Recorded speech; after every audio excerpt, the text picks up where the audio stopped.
안녕하십니까 여러분, 즐거운 한국사 시간입니다. 네, 오늘은 이제 2차 시 수업입니다. 저번 시간 수업을 좀 길게 40분 동안 찍어가지고 여러분들 수업 들을 때 좀 부담이 있었을 거라고 생각합니다. 물론 최대한 열심히 찍었고 재미있게 찍으려고 노력은 했지만은 여러분들 항상 계속 모니터만 보고 있는 게 좀 쉽진 않을 것 같아요. 어쨌든 감안해서 오늘은 조금씩 진도를 맞춰 나가려고 생각을 하고 있습니다. 그래서 오늘은 교과서로 16페이지 오늘 할 차례죠. 16페이지부터 오늘은 19페이지까지 여기 이제 삼국시대 내용입니다. 삼국시대 통일 전까지 삼국시대 내용까지만 우선 정리를 하고 오늘은 마치도록 하겠습니다. 여기 내용도 사실은 한 차시로 수업하기는 되게 많은 양입니다. 그런데 이제 오리엔테이션 때 말했던 것처럼 이번에 교육과정이 바뀌면서 많이 축소가 됐어요. 이번에 여기 부분도. 그래서 여러분들이 조금 이쪽 부분에 오면은 좀 포기를 했을 거예요. 한국사 오면서. 여기 이쪽 부분에 오면은 이제 뭐 신라의 누구 왕이 뭘 했느니, 뭐 고구려의 왕이 뭘 했느니, 이런 것들 다 외웠어야 되잖아요. 물론 사실 없진 않습니다. 이걸 아예 안 배우진 않지만은 좀 더 간략하게, 그 다음에 좀 더 덜 외우게 될 테니까는 너무 긴장하지 마시고 이쪽 부분을 수업을 잘 들어주시면 좋을 것 같습니다. 준비가 됐나요? 수업을 빨리 진행을 해야지 여러분들이 듣는 시간이 줄어드니까는 빨리 진행하도록 하겠습니다. 교과서 16페이지입니다. 필기 잘 하고 있을란가 모르겠네요. 여기 보면은 16페이지 이제 중앙집권국가의 성립과 정복전쟁의 전개, 여기 이제 삼국시대 내용부터 시작을 합니다. 이제 삼국시대 고구려 백제 신라 내용을 들어가기 전에 우리가 먼저 이제 16페이지에서 알아봐야 될 건 뭐냐면은 이제 각 국가가 어떻게 발전을 해 나갔는지를 우리가 살펴봅니다. 그래서 국가가 이런 스텝을 밟아가면서 발전 단계를 거쳤고, 그 다음에 어떻게 통치체제를 정비했는지, 고구려 백제 신라 각각 어떻게 정비를 해나간지 그 공통점들을 오늘 먼저 여기를 배우고 나서 이제 고구려 백제 신라의 거기에 이제 내용을 접목해보는 식으로 이제 수업을 진행해 보도록 하겠습니다. 우선 16페이지 내용 먼저 보면은, 삼국이 어떻게 중앙집권, 왕을 중심으로 하는 중앙집권 체제를 이루었는지를, 중앙집권이라는 단어가 뭔지 알겠죠? 중앙에 권력을 집중시킨다라는 거예요. 중앙집권이 중앙에 권력을 집중시킨다. 그러니까 중앙이 누구예요? 왕이겠죠. 그래서 왕에게 모든 권력을 집중시키기 위해서 어떻게 지금 무슨 단계를 거쳐서 해 나갔는지를 살펴보겠습니다. 우리가 저번 시간에 살짝 봤던 이제 국가 발전 단계입니다. 뭐 청동기 시대 때는 어떤 단계였고, 그 다음에 뭐 철기 시대 때는 어떤 단계였고, 이런 것들을 한 번에 요약을 했습니다. 그래서 크게 이제 군장국가, 그 다음에 연맹국가, 그 다음에 고대국가, 이렇게 발전을 했다라고 이제 우리 이제 책에서는 이렇게, 교과서에서는 이렇게 수업을 합니다. 그래서 군장국가부터 살펴보면은 이제 군장국가, 군장을 중심으로 하는 국가 형태를 갖췄다고 하는데, 이제 쉽게 생각하면 고조선 생각하면 됩니다. 그래서 군장을 중심으로 해서 국가를 형성을 했는데, 사실 국가라기보다는 조금 이제 부족 체제라고 생각하면 좀 더 편하죠. 그래서 왕은 아직 존재하지 않고 그 부족 단위보다 살짝 더 큰, 부족을 조금 더 통합해서 살짝 더 큰 단위의 세력을 이뤘던 거를 군장국가라고 한다. 그러니까 신석기 시대 때 뭐 부족을 이뤘네, 그것들이 좀 더 통합을 한 거예요. 그때는 시족이나 혈족을 중심으로 해가지고 시족 사회를 이뤘댔잖아요. 거기보다 좀 더 통합을 해서 좀 더 단계를 발전시켜서 군장국가 형태로 발전을 했다. 이제 여기는 청동기 시대 때라고 생각하면 되고, 여기에서 이제 군장국가들이 또 이제 자기들끼리 연합을 해가지고 동맹을 맺고 연합을 해서 이제 서로 이제 좀 더 세력을 키워가지고 서로를 방어해주고 서로를 어느 정도 지켜주는, 서로를 이제 그렇게 의지하는 국가 발전 단계가 바로 연맹왕국입니다. 연맹왕국. 뭐 연맹이라는 말을 굳이 안 해도요. 연합하고 동맹했다 뭐 이런 내용입니다. 그래서 연맹왕국인데, 여기서는 이제부터 왕이 존재합니다. 각 부족의 대표들이 모였는데, 그래도 이 대표의 대빵이 있어야 될 거예요. 대표들에서의 대빵. 그러니까는 여기에서는 왕을 이제 선출을 합니다. 그래서 왕을, 원래는 이제 부족들이 뭐 5부족이 있었다. 이렇게 5부족이 있으면은 먼저 얘가 먼저 한 다음에 그 다음에 먼저 돌아가면서 이렇게 돌아가면서 이제 하는 시스템이었는데 어쨌든 사람이라는 게 왕을 하다 보면은 조금 욕심이 생기잖아요. 내가 계속 왕을 해먹고 싶다. 약간 이런 욕심이 생길 거 아니에요. 그래서 우선은 그 얘기는 우선 나중에 하고, 우선 이때는 왕이 있습니다. 그렇지만은 이렇게 돌아가면서 왕을 했기 때문에 왕의 권력이 약합니다. 그래서 그냥 우리 연맹의 대표적인 그냥 대표격이다라고 생각하면 됩니다. 그냥 그래서 각 부는 그대로 독자적인 세력, 각 그 부족은 각 분장 국가 안에서 각자의 독자적인 세력을 그대로 유지하고 왕은 약간 허수아비인 그런 존재였다라고 생각하시면 되겠습니다. 그래서 아까 말했던 것처럼 이렇게 왕이 이렇게 힘이 없었다가 아까 말했던 것처럼 사람의 욕심은 끝이 없죠. 왕을 한번 해먹어 보니까는 계속 해보고 싶어요. 그러니까는 왕에게 권력을 집중하게 하려는 이제 시도가 드러납니다. 그러면서 이제 점차 왕에게 권력이 집중되게 되면서 이제 우리가 알고 있는 고대 국가의 형태가 드러나게 됩니다. 그거를 바로 중앙 집권 국가라고 합니다. 중앙 집권 국가. 아까도 말했죠. 중앙으로 권력이 집중되는 국가. 중앙은 왕. 그래서 왕에게 권력이 집중되는 고대 국가의 형태가 나타나게 된다. 그게 바로 이제 고구려 백제 신라라고 생각하면 됩니다. 그래서 쉽게 생각하면은 물론 연맹왕국 단계에서부터 시작해요. 고구려 백제 신라가. 근데 여기에서 여기로 발전한 거는 여기서 발전하지 못한 나라가 이제 대표적인 게 가야가 되겠죠. 가야는 연맹왕국 체제까지 갔지만은 여기까지 못 가게 되면서 결국에는 망하게 되죠. 먼저. 그래서 고구려 백제 신라가 고대 국가 형태를 갖추게 되는데 특징을 보면은 각 부 세력이 귀족화가 되고 귀족은 중앙 왕권에 통합됐다. 뭔 소리냐면은 왕을 정점으로 해서 왕이 여기 이렇게 동등한 입장에서 왕이 이제 제일 위에 있는 거예요. 왕 밑으로 이제 이 나머지 부족들, 얘가 왕이 됐다고 하면 나머지 이제 부족장들, 이런 애들이 이제 왕 밑으로 서열화되면서 귀족으로 편입이 됐다는 겁니다. 이해되시죠? 하나의 독자적인 세력을 형성하는 게 아니라 왕을 기준으로 해서 왕 밑으로 다 편입이 됐다. 그래서 행정적인 체제로 편입이 돼서 본인은 귀족으로, 사실 우리가 계급으로 보면 왕이 제일 높잖아요. 그래서 왕 밑으로 들어갔다. 귀족이라는 계급으로 형성이 됐다라고 생각을 하시면 편하겠죠. 그래서 중앙 왕권에 통합되고 귀족화가 됐다. 이렇게 생각하시면 되겠습니다. 여기까지 이해되셨죠? 혹시 모르면은 지금 원격 수업 듣고 있으신 분들 모르면은 바로바로 채팅창에 물어보시기 바랍니다. 선생님 대기하고 있어요, 항상. 넘어가겠습니다. 그래서 고대 국가가 어떤 특징을 가지고 이렇게 발전했냐? 그러니까는 쉽게 생각해서 지금 특징이라 써놨지만은 이 연맹왕국에서 고대 국가로 넘어갈 때 어떤 특징을 보였냐? 고구려 백제 신라가 이렇게 연맹왕국 단계에서 고대 국가로 발전할 때 어떤 노력을 해가지고 발전을 했는지를 여기다 나열을 했습니다. 그래서 쉽게 생각하면 영토 확장, 서로 이제 열심히 싸워가지고 영토를 확장하고, 그 다음에 율령을 반포하고, 그 다음에 불교를 수용하고, 유학도 수용하고, 관등제 정비하고, 통치체제도 정비했다. 이렇게 왕을 중심으로 하는 여러 가지 통치체제를 정비를 함으로써 왕권 강화를 이뤘다. 그래서 고대 국가가 형성되었다라고 보면 되겠습니다.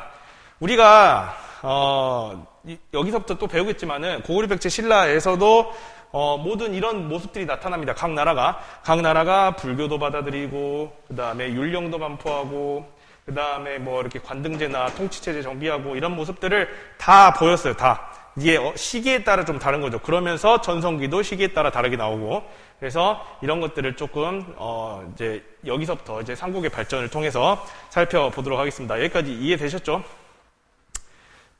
조금 더 설명하자면은 율령 같은 경우는 이제 법이라고 생각하면 돼요. 법, 율령, 우리가 법률 하잖아요. 법령 이런 거. 그래서 옛날엔 율령이라고 했는데 이 율령을 새롭게 반포하면서 제도적으로 정비를 하고, 그 다음에 사상적으로 통합을 합니다.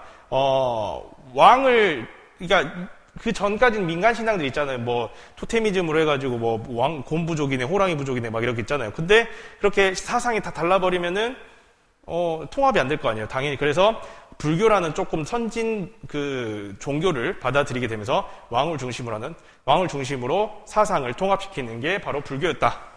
이해되시죠?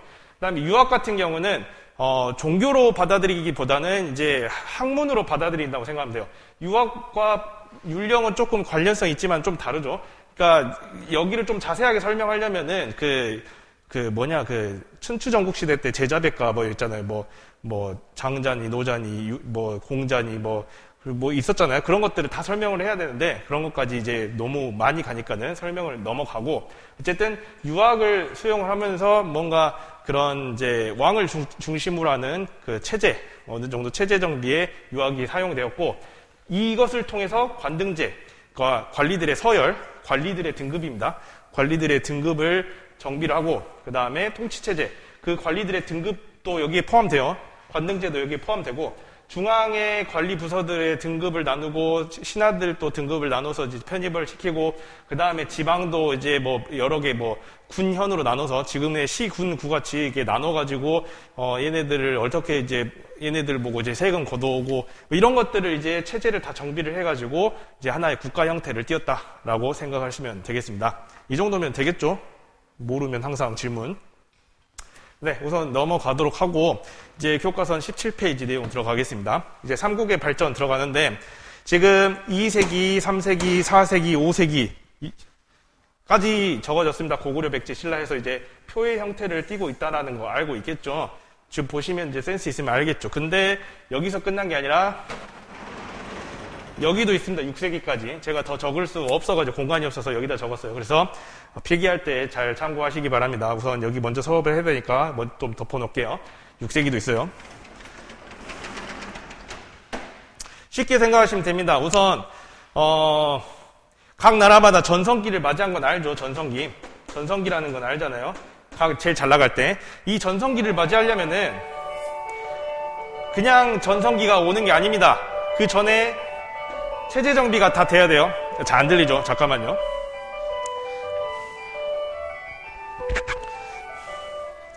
그 전에 이제 체제 정비를 하는 기간이 필요합니다. 그 체제를 정비하는 기간이 바로 이제 뭐 성립기 뭐 이렇게 표현을 하는데 성립기 뭐 체제 정비기 이렇게 다 표현을 하는데 이런 것들이 이런 기간 동안에 이제 한 것들이 바로 이런 불교공인, 율령반포 이런 내용들이 이 성립기에 들어간다고 생각하시면 됩니다. 그래서 먼저 이렇게 한번 체제 정비를 먼저 하고 그 다음에 각 나라가 전성기를 맞았다. 그래서 우리 전성기 배울 때 고구려, 백제, 신라 이렇게 먼저 하잖아요. 이렇게 각 나라 몇 세기 전성기 하는지 보잖아요. 그래서 그거를 이제 세기별로 저도 이제 정리를 했습니다. 그래서 우선 제일 먼저 전성기를 맞는 게 백제 4세기 때. 그 다음에 고구려 5세기, 그 다음에 신라 6세기 이렇게 가죠. 이것들은 어느 정도 중학교에서 배워서 알 겁니다. 그래서 이것들이 이렇게 전성기가 어떻게 맞이하게 됐는지 당연히 이 전성기를 맞이하기 전에 먼저 다 성립기를 거칩니다. 그 바로 직전에. 그래서 그 연관성을 좀 생각을 하고 조금 접근을 하셔야 좀 더 뭐 외우든지 이해를 하든지 하는데 좀 더 편안하겠죠. 그래서 그냥 드립다 무슨 왕은 뭐 했네, 무슨 왕은 뭐 했네 그냥 외우면은 휘발성으로 날아갑니다. 다. 그러니까는 어느 정도 이런 패턴을 좀 이해를 하시고 접근을 하시면 좋을 것 같아요. 들어갑시다. 고구려부터. 고구려가 당연히 먼저 건국을 했기 때문에 고구려가 당연히 먼저 발전을 하는데 사실 근데 그 삼국 유사에서 삼국 사기인가? 거기에서는 이제 삼국 사기였던 것 같아요. 삼국 사기에서는 건국 순서로는 신라가 먼저입니다. 근데 이제 그거는 이제 정확하게 알 수 없는 일이기 때문에 우선 이제 세기별로 보면 고구려가 먼저 발전 양상을 보였기 때문에 2세기 고구려부터 보겠습니다. 고구려 2세기 때 태조왕이 먼저 나옵니다. 항상 태조왕이 먼저예요. 사실 엄청 중요한 왕은 아닙니다. 그렇지만은 간혹가다 시험에 나옵니다. 그래서 알고는 있어야 돼요.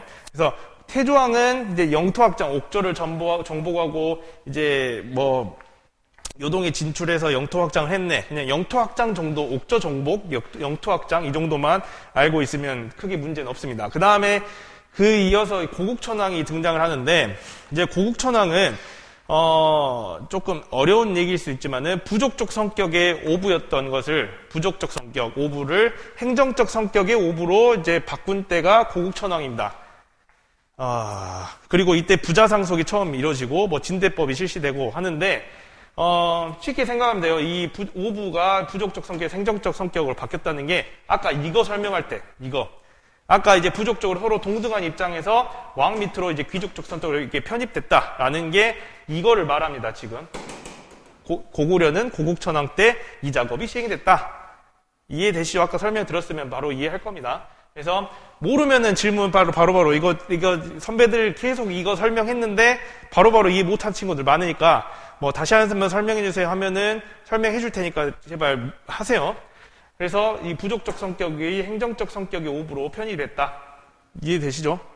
이렇게 하고 그 다음에 아까 말했던 이제 부자상속도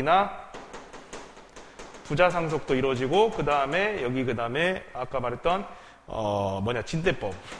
진대법 실시도 있습니다. 이런 것들이 이제 교과서에 나오면은 또 설명을 하는데 사실 잘 안 나오기 때문에 그냥 넘어가도록 하겠습니다. 우선은 이거 제 방과후 수업 들으면은 이런 건 설명 다 합니다. 안 빼놓고 다 할 건데 뭐 지금은 교과서에 안 나오니까 넘어가고 뒤에 나오면 또 뒤에 설명하겠습니다. 그 다음에 이제 뭐 중간에 이제 미천왕, 고국천왕 다 있는데 쭉 진행을 합니다. 같이 세기별로 볼까요?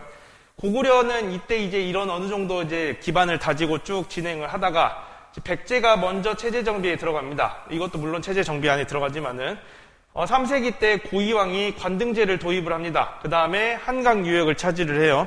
관등제를 도입했다는 거는 관리를 이제 하나의 이제 귀족적 체제로 쭉 등급을 나눠서 너는 여기 이 체제를 정비를 했다는 거예요. 그래서 관등제를 정비를 하고 그 다음에 뭐 율령 반포를 하고 그러면서 이제 어느 정도 발전을 해 나가는 모습을 보입니다. 그래서 이 효과가 그냥 올해 바로 갑니다. 바로 이 효과가 바로 언제 바로 이어지냐면은 4세기 때 근초고왕으로 이어집니다. 그래서 이때 근초고왕이 이제 백제 전성기를 이제 이끌게 되죠. 그래서 뭐 근초고왕이 한 거 겁나 많죠. 사실 제가 너무 많아서 쓰지 못했습니다. 칸이 부족해서. 근초고왕은 뭐 부자상속 이루고 그 다음에 마한도 정복하고 그 다음에 낙동강 유역의 가야에 대해서 지배권도 행사하고 그 다음에 고구려 평양성을 공격해서 이때 이제 고국 원왕, 이 소수림 왕의 아빠입니다. 고국 원왕을 평양성에 가가지고 죽이고 옵니다. 죽이고 오고 이제 그만큼 이제 고구려는 위기를 맞게 되죠. 그리고 뭐 그러면서 이제 황해도 일대까지 이제 백제가 이제 진출을 하게 되고 밑으로는 마한을 완전히 정복해가지고 이제 백제라는 형태가 이제 그때부터 나오게 되는 거죠. 그 다음에 요동과 여서라고 하는데 이것도 그려야 되네. 우리가 지도를 여기가 지금 어딘지 모를 텐데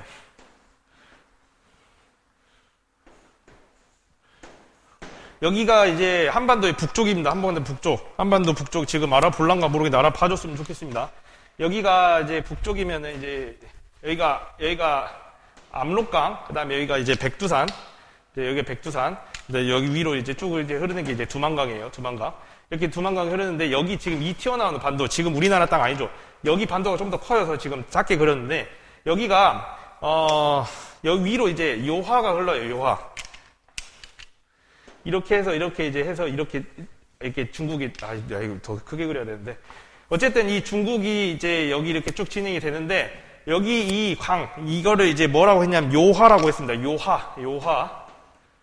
요하라고 불렀는데 우리 이거 한자로 요하라고 불렀는데 이 요하의 동쪽이라 해서 이쪽이 동쪽이죠. 오른쪽이 동쪽인지 알죠? 이 요하의 동쪽이라서 이쪽을 요동이라고 했습니다. 요동. 그 다음에 이쪽을 요하의 서쪽에서 요서 지역이라고 했는데 이 근초고왕 때 요서 지역까지 진출을 했다라는 기록이 있습니다. 그런 것까지 알아주시면 되고 그 다음에 일본과 이제 교류를 하면서 규슈 지역에까지 교류를 하면서 칠지도를 전해주기도 했다. 칠지도는 뭐 없는데 어쨌든 칠지도 이렇게 7개의 가지가 이렇게 쭉 있다고 해서 칠지도라고 했죠. 이 정도로 알면 되겠습니다. 그 다음에 이제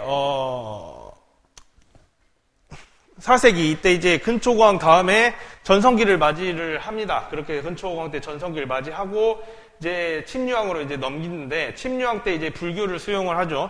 근데 불교 수용을 하고 이제 그 뒤로는 이제 별 일이 없습니다. 그래서 이제 여기는 불교 수용을 그 전에 안 했지만은 어느 정도 이제 전성기를 맞이하고 이제 조금 더 이제 내리막길 걷죠. 그 대신에 이제 근초고왕 때 고국 원왕을 죽이고 나서 이제 고구려는 이제 완전히 지금 위기를 맞이했구나.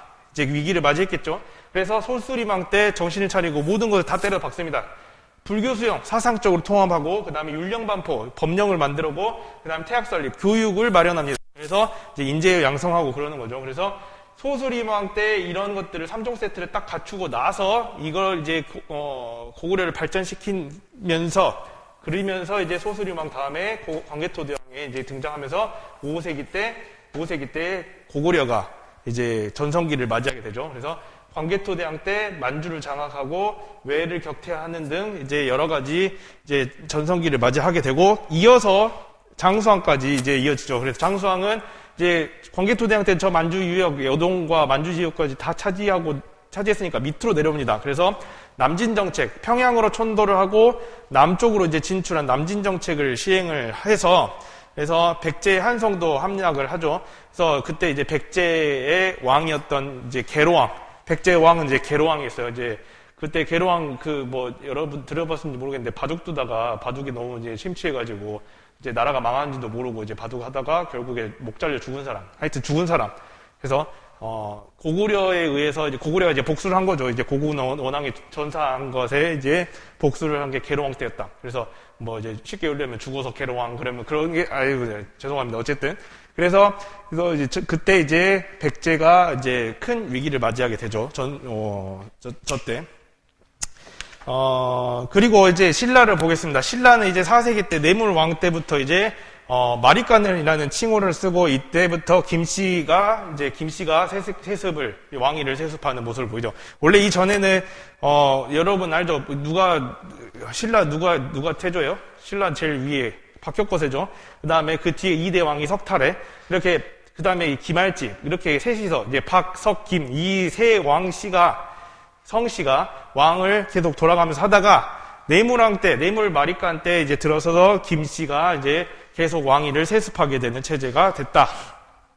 그래서 아까 이제 이렇게 돌아가다가 이렇게 왕위를 돌아가면서 하다가 김씨가 왕위를 잡으면서 그 밑으로 이제 편입이 됐다. 이제 나름 다른 귀족들은 편입이 되게 됐다라는 거 알면 좋을 것 같습니다.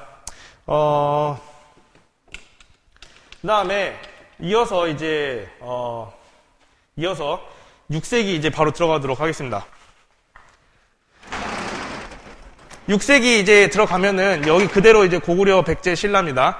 6세기 때 이제 들어가면은 이제 고구려의 침공으로 백제는 이제 많은 위기를 거치면서 웅진으로 천도를 하죠. 그래서 계속 이제 힘들게 살다가 그때 당시 신라와 이제 동맹을 맺게 됩니다. 그러면서 이제 그거를 좀 극복해 나가려는 모습을 보이고, 무령왕이 이제 그때 극복하는 차원에서 이제 지방의 22담로, 그러니까 지역 행정체제에다가 왕족을 파견해서 지방을 좀 더 이렇게 끌어안으려는 모습을 보였다는 거예요. 이해되신가요? 그러니까 지방관으로 그냥 자기 믿는 사람 이렇게 파견을 할 수 있는데, 제일 믿을 만한 사람이 혈육이잖아요. 그러니까는 그 왕족을 파견해서 지방에 대한 통솔력을 좀 더 확실히 하는 모습을 보였다는 거예요. 그리고 제일 중요한 게 안 썼는데, 남조와의 교류를 합니다. 중국이, 남북조 시대가 있었는데, 우선은 이건 자세하게 설명을 하기 어려워서, 남조와 교류들을 합니다. 그래서 이 남조와 교류를 하는 거 어떻게 알았냐면은 무령왕릉이 발견이 됐었는데 1970년대요. 무령왕릉이 발견이 됐는데 이때 남조의 이제 그 왕릉이 남조의 그 무덤 양식과 동일하게 이제 남조의 영향을 받았다는 것을 보여줌으로써 남조와 많이 교류를 했구나라는 것을 보여줬습니다. 그 다음에 이제 이어서 이제 성왕 때 이제 가면서 이제 사비로 천도를 합니다. 지금의 부여로 천도를 해가지고, 이제 중흥기를 이끕니다. 백제 다시 이제 어느 정도 전성기를 끌어올립니다. 그러면서 신라의 진흥왕과 연합을 해가지고 한강을 일시적으로 회복을 했으나 진흥왕이 배신을 때려가지고 결국에는 서로 싸우다 관산성 전투에서 전사를 하게 되죠. 그래서 한강을 일시 회복하지만은 결국에는 뺏기게 됐다. 그 다음에 신라 봅시다. 신라는 이제 지증왕 때부터 드디어 국호를 신라라고 썼습니다. 그 전에는 사로국 이렇게 해서 이제 좀 왕권이 안정되지 못한 느낌이었는데, 지증왕 때 신라라는 국호를 쓰고 왕이라는 이제 칭호를 이제 이때부터 쓰게 되면서 왕권 강화를 하게 됐다라는 내용. 아까 이거 설명을 안 했는데 여기 내무왕 때 고구려 때랑 광개토대왕 때 이어집니다. 내무왕은 이제 4세기 후반 때이기 때문에 광개토대왕과 내무왕이 이제 연결이 되는데 이 내무왕 때 그 외가 침입을 합니다. 아까 외 격퇴 있었죠. 외가 침입을 하는데 외를 이제 물리치기 위해서 자기 힘으로 안 되니까 광개토대왕을 SOS 칩니다. 그래가지고 광개토대왕이 이제 보내주죠. 그러면서 이제 외를 격퇴하고 나서 당연히 그거를 대신해서 격퇴해줬으니까 내정 간섭을 받게 되죠. 이제 감나라, 배나라 이제 고구려에서 그렇게 되는 거예요. 그러면서 그거를 보여주는 이제 유물이 바로 호우명 그릇이다. 그래서 이때 고구려에 이제 간섭을 많이 받았던 시기가 쭉 이어지다가 이제 이거를 이제 점점 탈피하게 되는 시기라고 보면 됩니다. 그 다음에 이제 법흥왕은 이제 여러 가지 법자가 붙었잖아요. 여러 가지 이제 제도적으로 많이 흥했다라고 생각하면 돼요. 제도적으로 어느 정도 많은 기반을 다졌다. 그래서 율령반포, 불교수용, 광든제 정비, 금관가야도 복속하고 병부를 설치하고 이런 것들을 다 했다. 많이 했죠. 그래서 이게 법흥왕 당연히 중요합니다. 법흥왕은.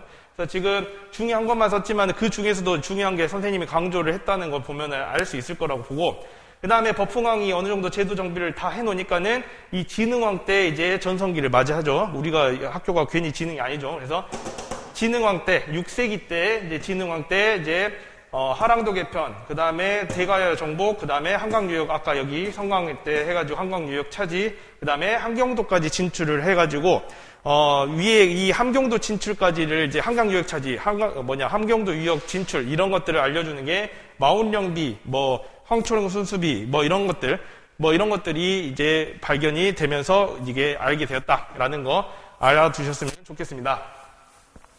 그 다음에 거의 다 했습니다. 가야. 좀 되게 빨리 하죠. 원래는 이 부분이 한 2차시, 3차시 왔다 갔다 하는데 이거를 한꺼번에 하니까 좀 더 선생님도 힘들고 여러분도 힘들 거라고 생각합니다. 근데 좀 이제 얼마 안 남았으니까 좀 집중해 봅시다. 가야 같은 경우는 이제 아까 말했듯이 고대 국가 단계까지 못 간 연맹왕국 체제라고 생각하면 됩니다. 그래서 전기 가야 연맹과 후기 가야 연맹을 나눕니다. 그래서 지금의 김해, 부산 옆에 김해 있죠. 그래서 김해를 중심으로 하는 금관가야를 중심으로 해서 전기 가야 연맹이 진행이 되었고, 그 다음에 이 전기 가야 연맹은 항상 가야는 이 철과 뗄래야 뗄 수가 없습니다. 그래서 낭랑이나 외에 철을 수출하면서 발전을 했다. 그렇지만은 고구려 공격으로 쇠퇴를 한 게 아까 이거 말하는 겁니다. 이거 광개토대왕이 내무랑에 이제 SOS를 받고 이제 외를 격퇴할 때 이 외가 그 가야랑 이제 조인해서 같이 온 거거든요. 그래서 이때 큰 타격을 입게 되면서 금관가야가 이제 힘을 잃게 되고 이제 후기 가야 연맹을 넘어옵니다. 그래서 대가야, 지금의 고령 지역인데 제가 남부 지역을 대충 그려볼게요.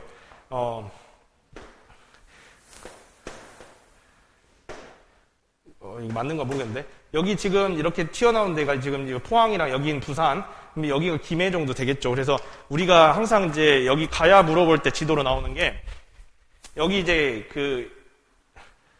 이렇게 흐르는 강이 뭐예요? 낙동강이죠. 이쪽 지역에. 그래서 김해 같은 경우는 이쪽 지역 이제 낙동강 그 하류 지역을 중심을 자리하고 있었고, 그 다음에 대가야 같은 경우는 낙동강 상류 여기 이쪽 정도 지역에 자리 잡고 있었던 나라입니다. 그래서 여기 고령이랑 이제 김해 이쪽 지역의 그 지도가 같이 나오면서 집어놓고 이때 당시 특징을 설명해봐라. 아니면 이때 당시에 다른 나라에 대한 설명을 물어봅니다. 그래서 당시 좀 알아야 돼요. 그래서 후기가야 연맹은 대가야를 중심으로 해서 진행이 되다가 결국에는 진흥왕 때 신라의 병합뱀입니다. 그래서 금관가야는 이때 망한 게 아니에요. 망한 건 아니고 그냥 이제 금관가야는 망했죠. 금관가야는 망했지만 가야 연맹 자체는 안 망해요. 그래서 금관가야 같은 경우는 여기 법흥왕 때 복속이 되고, 그 다음에 대가야 같은 경우는 진흥왕 때 복속이 되면서 결국에는 가야가 완전히 망하게 됐다. 까지 오늘 수업을 진행을 하면 좋을 것 같습니다. 그래서 오늘 지금 교과서 18페이지 내용까지 지금 쭉 했습니다. 그래서 18페이지 밑에 정리교실 있죠. 정리교실. 그리고 16페이지에는 자료, 삼국의 통치체제 정비 내용이 있습니다. 그래서 여기 부분을 조금 본인들이 좀 풀어보고 오시기 바랍니다. 그리고 19페이지도 당연히 읽어보고 자료랑 그 다음에 여기 문제까지 풀어보고 여러분들 다음 시간에 만나면 좋을 것 같습니다. 오늘 수업이 좀 더 빨리 진행을 하고자 했지만은 여기는 좀 내용이 많은 편이라 제가 쉽지 않았습니다. 그래서 여러분들 질문이 많을 거라고 생각합니다. 없으면 좀 이상한 건데 어쨌든 질문이 많으면은 빨리빨리 질문해 주시고 성실히 답변하도록 하겠습니다. 오늘 수업 여기까지 하겠습니다. 듣는 여러분들 수고가 많습니다. 언제 끝까지 화이팅 하시고 1년 동안 열심히 해봅시다. 안녕히 계십시오.